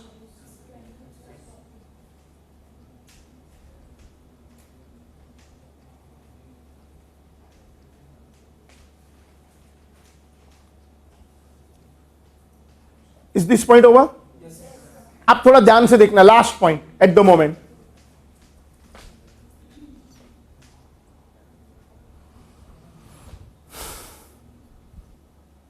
अब थोड़ा सुनना, कॉमन सेंस पॉइंट चलाना। हमारा current asset minus current liability आया 42,48,307। मैं वही क्वेश्चन बार बार बोलता हूं कि हम लोग वर्किंग कैपिटल क्यों एस्टिमेट करते हैं। सुनिए, last, do you get it? Simple है, टीवा बीकॉम का है। हम लोग वर्किंग कैपिटल क्यों एस्टिमेट करते हैं? क्योंकि हमको उतना पैसे का अरेंजमेंट करना पड़ता है। अब थोड़ा सोचो, हमने 1 साल पहले एडवांस में एस्टिमेट किया है, मुझे पैसे का अरेंजमेंट करना है, तो क्या मैं एग्जैक्टली 42,48,307 का करूं अरेंजमेंट ऑफ मनी, कि थोड़ा ज्यादा करूं कि थोड़ा कम? अरे थोड़ा ज्यादा करना होगा। We must make more arrangement of money. The reason is simple. मैंने सोचा कि debtors will give me money in 2 months time, but हो सकता है some customer may take more time. मैंने सोचा है कि within 1 or 2 months I will be able to sell the goods after production. Sometime after production goods remain in stock for 3-4 months, then my calculation will go wrong. I may face running shortage of money. उसके लिए जब मुझे पैसे का arrangement करना है तो definitely मुझे थोड़ा ज्यादा करना चाहिए। तो हम लोग क्या करते हैं, जो भी ये आंसर आता है एसेट माइनस लायबिलिटी, अंदाज, एस्टीमेट है ना, नाम ही अंदाज है, उसमें हम लोग कुछ सेफ्टी मार्जिन ऐड करते हैं, कॉन्टिजेंसी ऐड कर देते हैं। हम लोग क्या करते हैं, यहां एग्जाम व्यू पॉइंट, हमको सेफ्टी मार्जिन देते हैं तो ही हम लिखते हैं, अदरवाइज जस्ट डैश कर देंगे and we get the answer. But real life में we add 5 or 10% safety margin for contingencies. सो हम लोग भी लिखो इधर add safety margin because not given in the exam, dash कर दो। एंड अब जो फाइनल आंसर आया वो हमारा estimation of requirement of working capital है, एंड दैट आंसर इज 42,48,307। ये हमारा रिक्वायरमेंट ऑफ वर्किंग कैपिटल है, ये हमारा रिक्वायरमेंट्स ऑफ वर्किंग कैपिटल है, and this is my answer. अब इसके नीचे हम लोग एग्जाम में कुछ नोट्स लिखते हैं, एग्जाम में कुछ नोट्स लिखते हैं, फटाफट लिखो, जज फास्ट करो। वी हैव टेकन, कुछ डाउट है तुम्हारे को, फील फ्री। हम लोगों को सुनो, टू गेट फुल मार्क्स कुछ नोट्स लिखना होता है, तो लिखो नोट नंबर 1। हम लोग जो भी कुछ एजम्पशन होता है ना उसके ऊपर नोट्स लिखते हैं। लाइक जनरली हम लोग वर्क इन प्रोग्रेस में क्या लिखते हैं, ये सब में नहीं, दूसरे सब में, कि भाई वो for valuing work in progress I have taken full material but labour and overhead I have taken in half, ये एजम्पशन होता है तो हम लिखते हैं। ये प्रॉब्लम में हम वर्क इन प्रोग्रेस की नोट्स नहीं लिखेंगे because we have followed the question paper. लेकिन ये प्रॉब्लम में हमने डेटस में एजम्पशन किया है, क्या हमने कॉस्ट प्राइस पर लिया है, तो write down debtors are valued at cost price, datas are valued at cost price. So just put a note, datas are valued at cost price.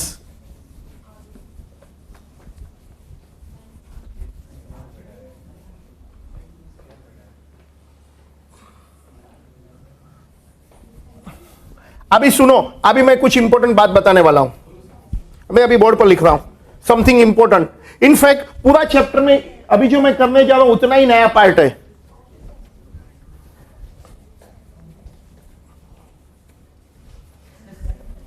एकदम ध्यान से देखना, सुनो। अभी मैं कुछ कॉस्ट स्ट्रक्चर लिखता हूं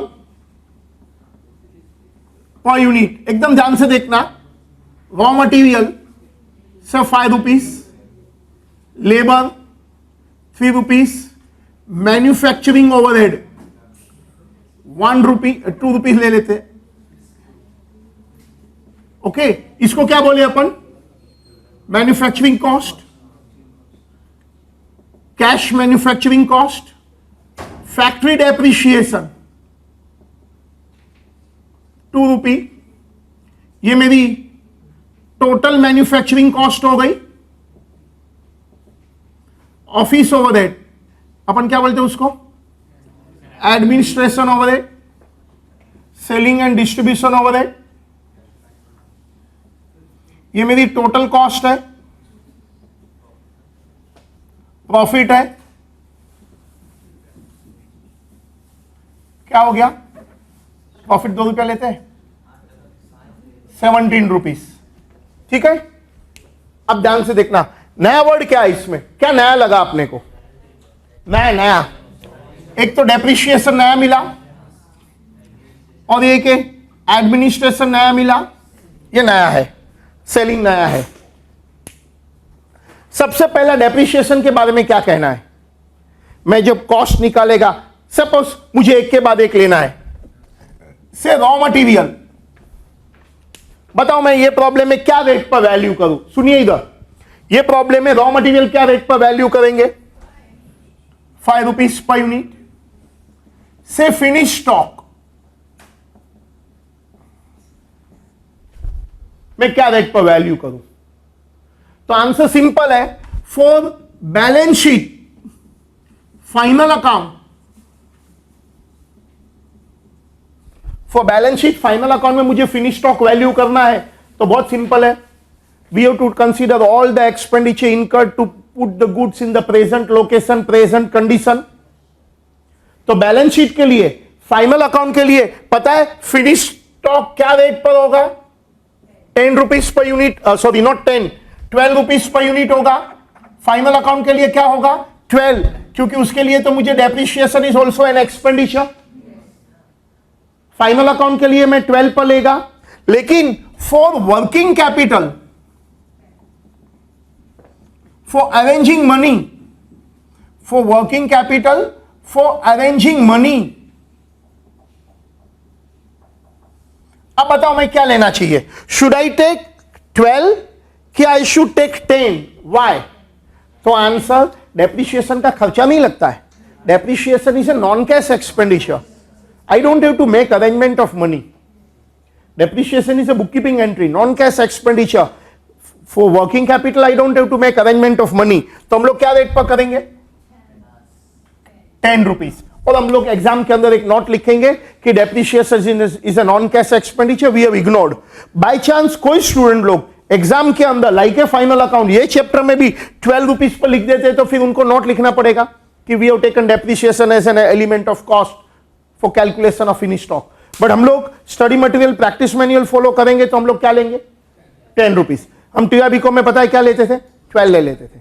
ठीक है, अब आएगा डेटर्स। फॉर डेटर्स क्या करूं? सपोज मुझे डेटर्स सेल प्राइस पर लेना है, तो समस्या नहीं है।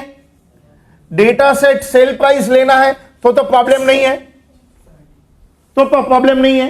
But if I have to take debtors at cost,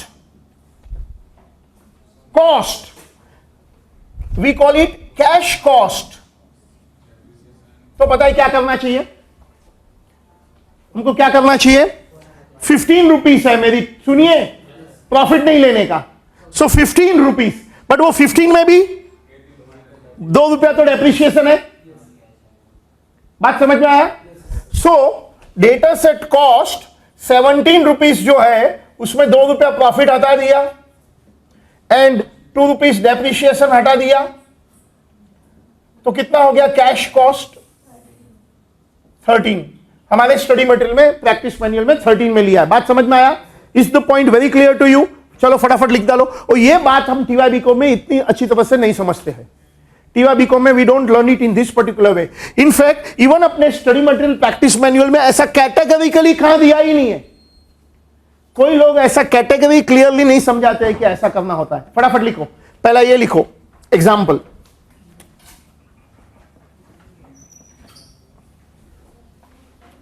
फटाफट, थोड़ा फास्ट लिखो, और मुझे एक सम भी करना है। जस्ट फटाफट लिखो।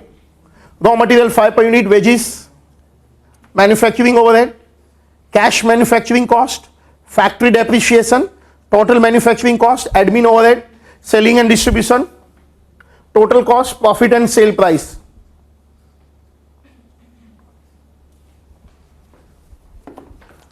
फिर हम लोग प्रैक्टिस मैनुअल से और एक सम कर लेते हैं। सीधा अपन डिफिकल्ट वाले सम पर ही पहुंचते हैं ना।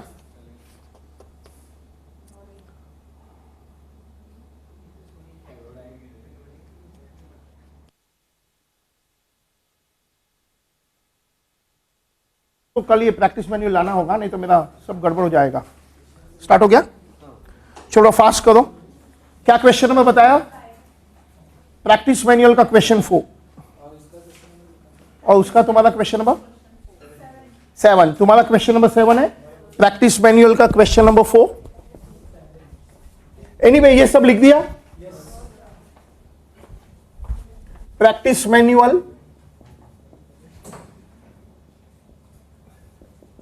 IPCC question 4 FM page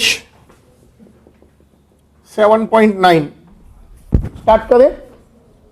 but ये तुमको समझना बहुत इंपॉर्टेंट है यार, this you have to understand it very carefully. ये समझना बहुत ही इंपॉर्टेंट है because this makes the things very simple.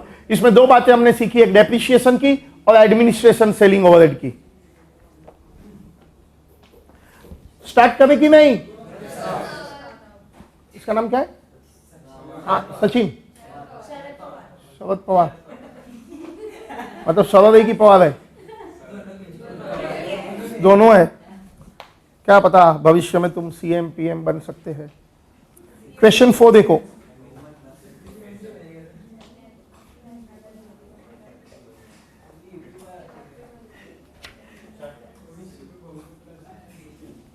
Is that clear? Simple question है। क्वेश्चन नंबर 4 देखिए, फटाफट देखो जरा। ये practice manual question 4। Q limited sales goods at a uniform rate, GP 20% है, which includes depreciation as a part of cost of production. Of course financial accounts के लिए वो लोग डेप्रिशिएशन को लेते हैं, वो तो हम हटा देते हैं। Annual figures are as under, sales 24 lakh है, वो 2 मंथ की क्रेडिट में बेचेंगे। मटेरियल कंज्यूम्ड 6 लाख है, suppliers give me 2 month credit. Wages 4,80,000 है, at the beginning of the subsequent month 1 month credit मिलने वाली है। मैन्युफैक्चरिंग एक्सपेंस 6 लाख है, will pay 1 month in arrear. Administration expense को भी हमको 1 मंथ क्रेडिट फैसिलिटी मिलने वाली है, लेकिन सेल्स प्रमोशन एक्सपेंस हम एडवांस में देने वाले हैं, प्रीपेड होगा। Company keeps 1 month stock of raw material finish goods, minimum cash 80,000 is always keep. Company adopts 10% safety margin in the maintenance of working capital, ignore work in progress, find out the requirement of working capital on a cash cost basis। Underline करिए, cash cost basis मतलब क्या? वही जो हमने अभी अभी सीखा कि डेप्रिसिएशन को भी नहीं लेना है और हाँ डेटर्स भी कॉस्ट पर लेना है। बताइए मैं सबसे पहला शुरू कैसे करूं छोटा मोटा वर्किंग? एटलीस्ट मेरे पास कॉस्ट स्ट्रक्चर तो होना चाहिए, whether it is per unit और ऑन अ टोटल बेसिस वो सब बात अलग है, लेकिन एटलीस्ट अपने पास कॉस्ट स्ट्रक्चर तो होना चाहिए। तो जितनी भी इंफॉर्मेशन अवेलेबल है, जरा कॉस्ट स्ट्रक्चर तो बताओ।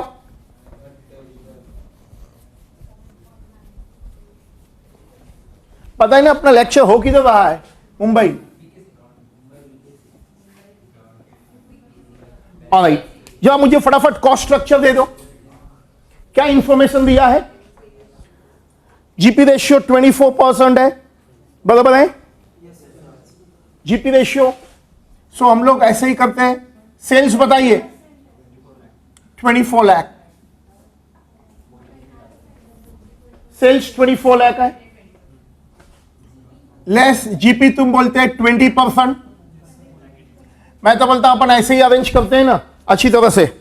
लेट्स डू इट प्रॉपरली, एकदम ध्यान से देखेंगे ना तो इजी हो जाएगा। Sales less cost of good sold और मैन्युफैक्चरिंग जो भी बोले अपन, तो हमको जीपी मिलेगा। और साइड पर लिखूं मैं, लेफ्ट साइड पर permanently will write it on this side, ताकि फिर अपने को मिटाना नहीं पड़ेगा।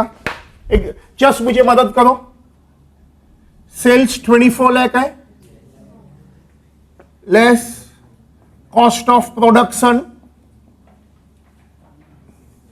तो क्या मिलेगा? Gross profit. Do you get it? वो हमको ग्रॉस प्रॉफिट मिलेगा। बताओ ये कितना है? 20% ऑफ, तो ये बैलेंसिंग फिगर बताओ। 19,20,000,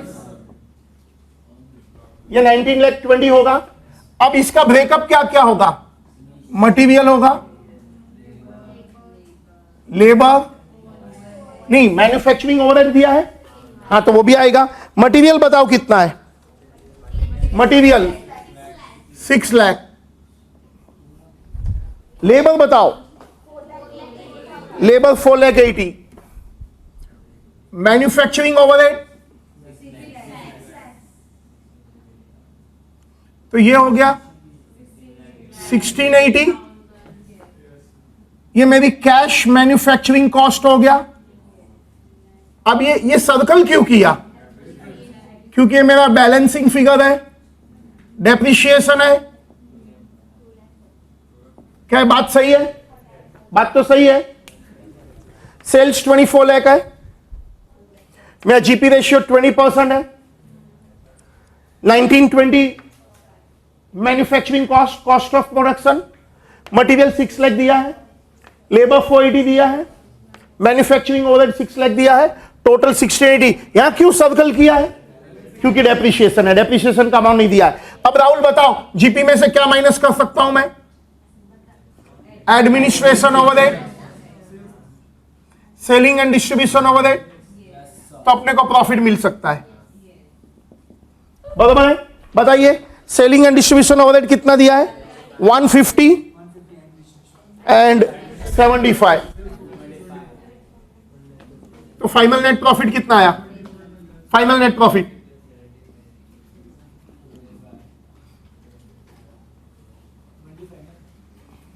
255। चेक कर लो जो भी आता है, फटाफट लिखो और सीधा हम शुरू कर देंगे। 225 आता है, ओके, तो 225 लिख डालो, जो भी आता है वो लिख डालो। कितना आया? 225। कुछ डाउट है इसमें? कितना आता है? अरे कमाल है यार तुम लोग, मतलब तुम्हारे से तो अच्छा मैं था। अरे मेरे को मालूम है, चलिए लिखा। Is that over? क्या ये हो गया है? अब हम क्या करेंगे? अरे हम सीधा स्टार्ट कर देंगे।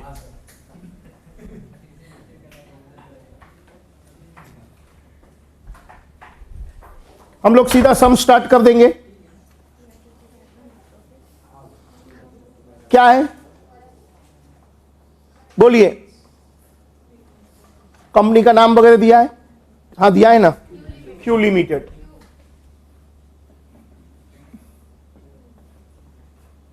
Estimation of working capital for the period दिया नहीं है, कौन से बजटेड पीरियड के लिए है?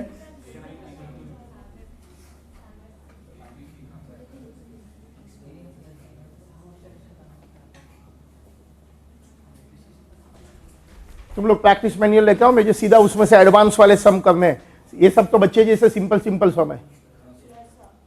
वैसे तुम किसी को बताना मत, सीए इजी होता है। अरे सबको पता चल गया। देखो हम लोग जो सीए कर रहे हैं ना, अपने आप को अकाउंट्स के चैम्प समझते हैं। सीधी बात है ना, तभी तो हम सीए करने निकले। 100 अकाउंट्स में तो हम लोग 80+ लाने वाले हैं। अकाउंटिंग स्टैंडर्ड ठीक से पढ़ना, अकाउंटिंग स्टैंडर्ड रिलेटिवली इजी होता है। फिर आएगा कॉस्टिंग एफएम। जब से 50-50 मार्क्स कर दिया, कॉस्टिंग एफएम स्टैंडर्ड बहुत कम हो गया है क्वेश्चन का, उसमें आप आराम से 80+ ला सकते हैं। बचा क्या? बिजनेस लॉ और टैक्स। इनफैक्ट टैक्स में सीएसटी में तुमको मालूम है ना, मैंने पढ़ा है 7 आउट ऑफ 7 पक्का है। अब मैं वेट पढ़ाने वाला हूं, उसमें भी 7-8 जो भी मार्क है पक्का है। सपोज सीएसटी वेट में ही हमारा 15 आउट ऑफ 15 है, तो हमारा टैक्स में भी एग्जम्पशन पक्का है। बिजनेस लॉ यार एक सब्जेक्ट तो हम पढ़ेंगे ना, और तुमको तो पता है मेरे घर पे ही बिजनेस लॉ में 75 मार्क्स है। मोरल ऑफ द स्टोरी, हम लोग एवरी सब्जेक्ट में 80% प्लस ला सकते हैं। तो अपना तो आईपीसीसी फर्स्ट एडएम में पक्का पास है। लॉक कर दो, पास हो जाएंगे। स्टार्ट करें? इसमें कुछ भी डाउट है तो मुझे बोलो फटाफट। सेल्स माइनस जीपी मेरी कॉस्ट ऑफ प्रोडक्शन है। क्वेश्चन पेपर में क्लियरली लिखा है कि ये कॉस्ट में डेप्रिशिएशन भी है, material, labour, manufacturing overhead, cash manufacturing overhead, depreciation, balancing है। फिर जीपी में से एडमिनिस्ट्रेशन, सेलिंग वगैरह माइनस कर दिया है। Is that clear? अब हम लोग अपना बेसिक सीक्वेंस तो वही है। What is that basic sequence? हम raw material, work in progress, finish goods, debtors, bills receivable, cash, यही ऑर्डर में जाने वाले हैं। बोलो स्टार्ट कहां से करूं उस्ताद, स्टार्ट कहां से करूं? तुझे पता है आजकल तुम डोमिनो वाला है ना, तुम डोमिनो में है ना, एक अच्छा व्हाट्सअप जा रहा है कि डोमिनोज पर पिज्जा ऑर्डर करो, बारिश आ रहा है, 30 मिनट में पहुंचाने वाला है नहीं, मुफ्त में मिल जाएगा। आई डोंट नो आजकल तुम्हारा ऐसा हुआ कल कुछ कि बंद ही कर दिया आउटलेट? हाँ, तूने बंद कर दिया है। आउटलेट चालू है कि बंद है? लेकिन वो 30 मिनट की स्कीम सस्पेंडेड है कि चालू है? अच्छा, तो मतलब मैं आज ऑर्डर करेगा पिज्जा और 30 मिनट में नहीं आएगा तो मुझे मुफ्त ना? तो चलो ना अपन सबके लिए 300 रुपीज तक खाली। अरे यार, मैं तो समझा सबके लिए आज मंगाते हैं, 30 मिनट में तो इधर आने वाला ही नहीं है। अरे यार, हम तो अपन सबके लिए मंगाने वाले थे, पूरा क्लास के लिए। छोड़ो, पिज्जा कैंसल। नहीं, पिज्जा कैंसल। रॉ मटेरियल्स, क्योंकि आज बारिश बहुत है तो पिज्जा आने वाला है नहीं 30 मिनट में। हाँ, वो नहीं चाहिए। चलो, रॉ मटेरियल्स। क्वेश्चन में बोलो, बोलो मटेरियल के लिए क्या लिखा है? Company keeps 1 month stock of raw material. जरा फास्ट करते हैं अपन, बताओ जरा रॉ मटेरियल में क्या लिखा है? 1 month stock of material. Common sense चलाओ। मेरा ईयरली मटेरियल क्या है? 6 lakh divide by 12 into 1 month, कितना आ गया? 50,000। बताओ work in progress. Question paper में क्लियरली लिखा है 2 month है। Make it 1 minute. मेरी प्रैक्टिस मैन्युअल में 1 month है, आप क्वेश्चन में 1 month कर दो। No discussion, make it 1 month। Let's go further. Question paper में क्लियरली लिखा है वर्क इन प्रोग्रेस 0 है। No further discussion. Finish stock 1 month। Question में आप 1 month कर दो, जो मेरे पास प्रैक्टिस मैन्युअल है मैं उसको फॉलो कर रहा हूं। No discussion. Finish goods 1 month। अब बताओ, यहां देख के बोलो क्या प्राइस पर वैल्यू करूं? फैक्ट्री में होता है, मटेरियल आएगा, यस, लेबर आएगा, यस, मैन्युफैक्चरिंग आएगा। We call it cash manufacturing. Rahul, क्या नहीं लेंगे हम? डेप्रिशिएशन नहीं लेंगे। So finish goods cash manufacturing which is 1680 divide by 12 month into 1 month कर दो। आई डोंट नो क्वेश्चन में क्या दिया है, टेक इट एज 1 month। आगे बोलो कितना आ गया? 1,40,000। बोलो आगे क्या आएगा? Debtors at cost. ठीक है, तुम जरा ध्यान से देखना। Cash manufacturing cost plus other cost, वो मेरी टोटल कैश कॉस्ट मिलेगी। मुझे टोटल कैश कॉस्ट निकालना है तो क्या आंसर है? Total cash cost for debtor बोलिए। यहां देखिए, what is my total cash cost? Cash manufacturing overhead 1680 है, फिर एडमिन ओवरहेड 150 है, सेलिंग एंड डिस्ट्रीब्यूशन ओवरहेड 75,000 है। What is my total cash cost?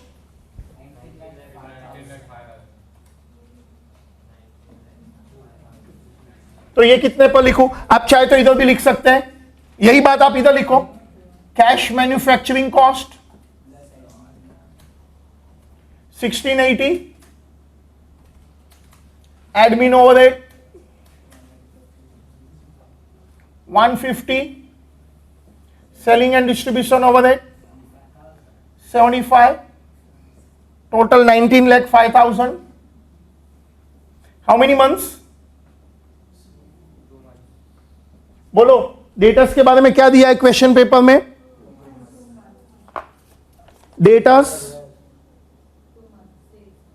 Debtors are for how many month? 2 month। देखो sales के बाजू में ब्रैकेट में है, यस 2 months। तो फाइनल अमाउंट कितना आ गया? 317,500 317,500 आ गया। क्या मैं कुछ वर्किंग मिटा दूं? कुछ वर्किंग में मिटाना चाहता हूं। सो फिनिश गुड्स तो 140 कर दिया, मैं मिटा सकता हूं अभी इधर। Datas at cost 317,500, is it right? Yes. आगे बोलो।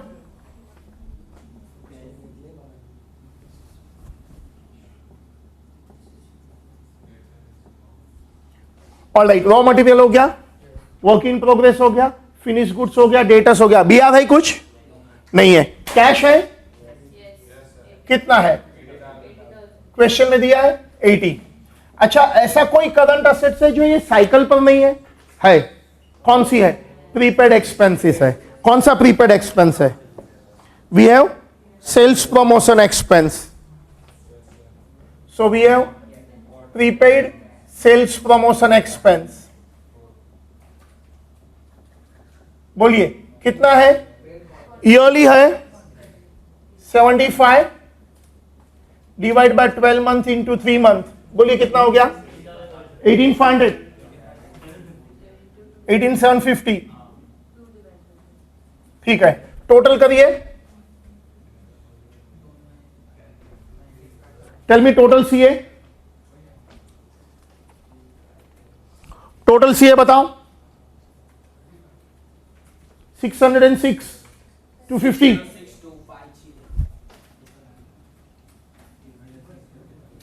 606 250 लेस करंट लायबिलिटी करो।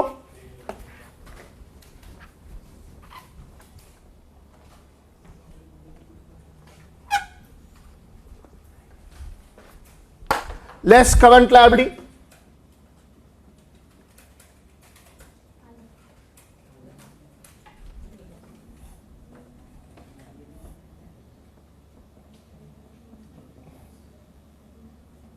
टोटल करंट लायबिलिटी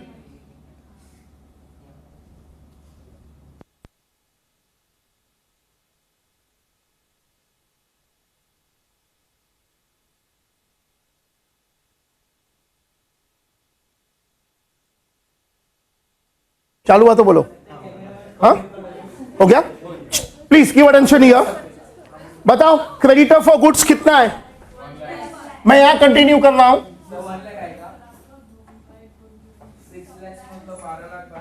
हम लोग yearly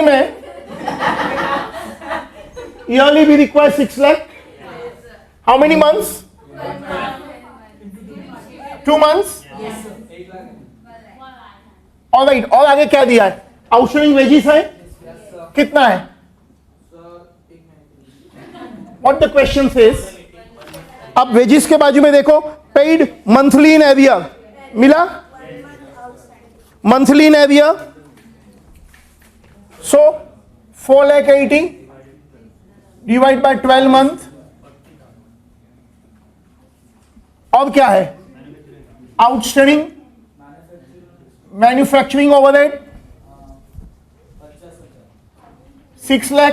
tell me how many month? 1 month. वो भी 1 मंथ है क्या? ओके। फिर एडमिन भी आउटस्टैंडिंग है, वो भी 1 मंथ है। 150 divide by 12 into how many months तुमने बोला? वो 1 मंथ है, ठीक है, वो भी 1 मंथ है। 12,000। और कुछ है क्या? टोटल मारिए, करंट लायबिलिटी का टोटल मारो। 2,02,500। Final answer 403,750। कैसे हमने पहले देखा था, मुझे पैसे का अरेंजमेंट करना है तो थोड़ा ज्यादा पैसा अरेंजमेंट करेगा। तो देखो हमको सेफ्टी मार्जिन दिया है, कॉन्टिजेंसी दिया है। क्या ऐड करूं? 4,441,250।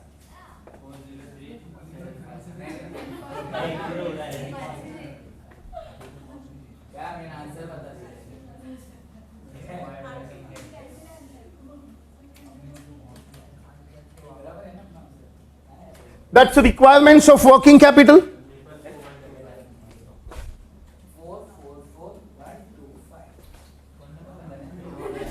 पता है हमारा ये जो क्वेश्चन था उसमें हमारा कोई एजम्पशन नहीं है।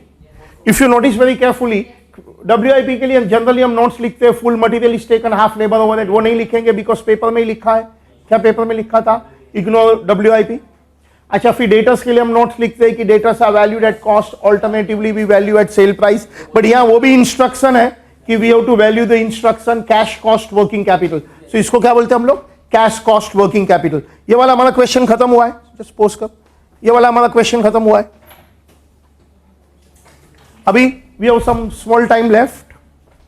सुनो एक मिनट, लास्ट फ्यू मिनट्स हमको यही चैप्टर में और एक बात भी पढ़नी है कि हमको पूछेंगे operating cycle of A company कितना है।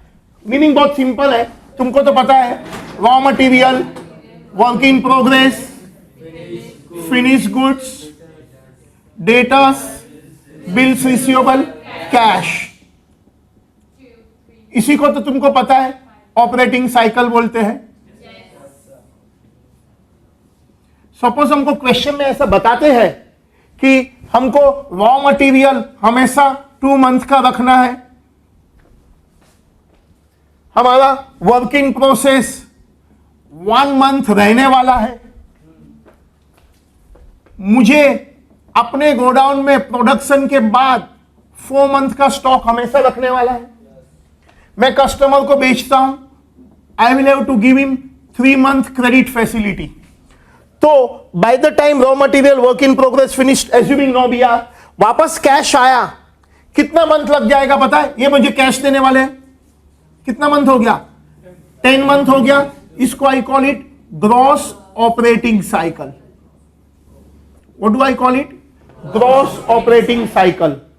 बट मुझे भी तो क्रेडिटर्स क्रेडिट फैसिलिटी देने वाले हैं, से they give me 2 month credit facility, तो इसको हम लोग बोलते हैं नेट ऑपरेटिंग साइकिल। कभी it can be in days also. Suppose मुझे डेज में निकालना है, suppose 60 days, 30 days, 120 days, 90 days, 300 days, 60 days, तो ये मेरा 240 डेज है। Is that over? क्लियर? आगे कभी कभी हमको एग्जाम में वर्किंग ये ऑपरेटिंग साइकिल निकालने को बोलेंगे, ये निकालने को बोलेंगे, जैसे कि क्वेश्चन पेपर में दिया है। क्या दिया है पता है क्वेश्चन पेपर में? कि company always keeps raw material stock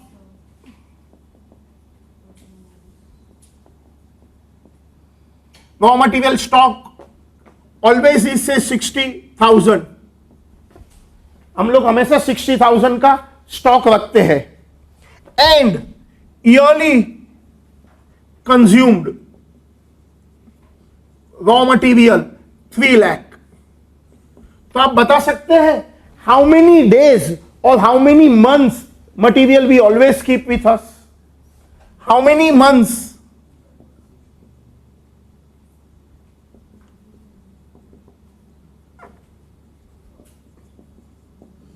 raw material is kept in stock. अभी तक उल्टा था, अभी तक क्या देते थे पता है? अभी तक हम लोग को कि भाई तुम्हारा मटेरियल पूरा साल का 3 लाख है एंड कंपनी को 2 मंथ का मटेरियल रखना है, तो कितना मटेरियल होगा? अभी ऑपोजिट, कंपनी हमेशा 60,000 का मटेरियल रखता है, ईयरली 3 लाख है, तो बताइए कितना मंथ का मटेरियल स्टॉक में है? कितना मंथ का मटेरियल स्टॉक में है? You got my point? ये 60,000 मटेरियल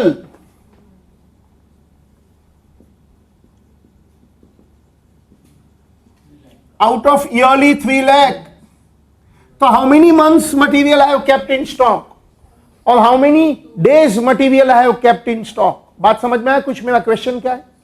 क्या बोला मैंने? हम लोग 60,000 का मटेरियल रखते हैं, तो कितना दिन का मटेरियल मेरे पास स्टॉक में, वो बताओ, डेज बताओ, डेज कितना? कैसे निकाला? द आंसर बहुत सिंपल है, 3 लाख रुपीस है, वो तो पूरा साल का है, पूरा साल का है। तुम डिवाइड बाय 12 करेंगे तो 1 मंथ का मिल जाएगा,